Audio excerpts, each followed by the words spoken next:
What I'd like to do is frame the panel discussion and explain a little bit more why we're here and what the context is for our panel. As I noted yesterday in the discussion of the new geography of innovation, there are many countries that are now pursuing large-scale innovation agendas with large investment of time, effort, and treasure. This is a very interesting and unprecedented development in the global economy. You could reflect back to 1945 when there was basically one country in the innovation game post-World War II, and that was the United States. But if you look at a world map of innovation today, there are many countries that are looking for the innovation high ground. And you could say that the world has become a laboratory for countries addressing innovation as a societal as opposed to a simply enterprise kind of agenda. There's a real difference, I think, in looking at innovation from a company point of view versus a national point of view, in the sense that when your optics go to a society, you have to be thinking about more factors than generating new and profitable products and services and experiences. You have to also be thinking about harnessing innovation to drive human progress, to pursue the human adventure, and to provide for the well-being of citizens, all of which requires a different perspective. The thing that I've noticed in my magic carpet ride around the world over the last 20 years or so, looking for the wellsprings of innovation, is that every country is different.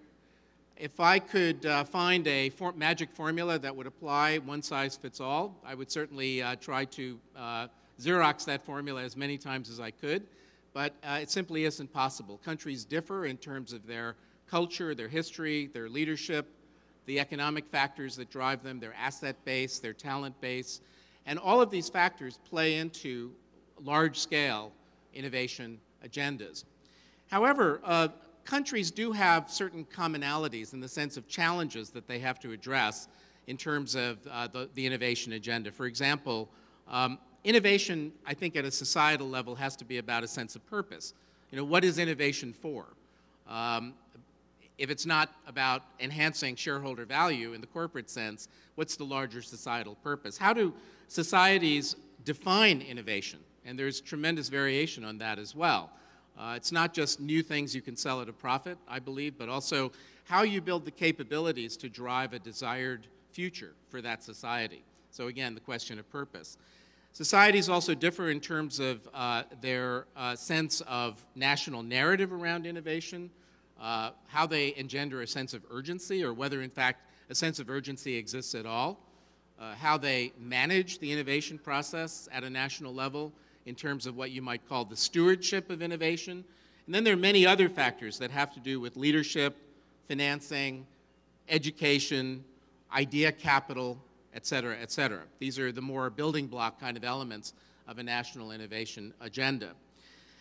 A couple of years ago, because I was aware of the fact that there were a number of countries in the innovation game and a number of people who actually had the title of National Chief Innovation Officer, I thought it would be a good idea to bring them together. And the i20 is actually a global community of national innovation leads, people who are driving innovation in their home country or geography, and who, as of a couple of years ago, may not have known one another or may not have had the opportunity to share best practices or to create alignment or bridges across the geographies.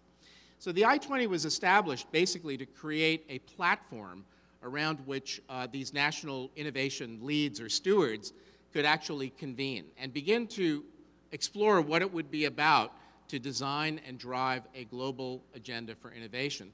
I'm happy to report that if we fast forward 2 years, the i20 is now up to 27 geographies, including the vast majority of the significant innovation players on a worldwide basis. And today we have a little more than 1/6 of those geographies represented by the 4 of us today in the i20 who've come here together almost like a nice musical band to kind of share experiences about how this large-scale innovation agenda works in 4 very different geographies, as you will shortly see.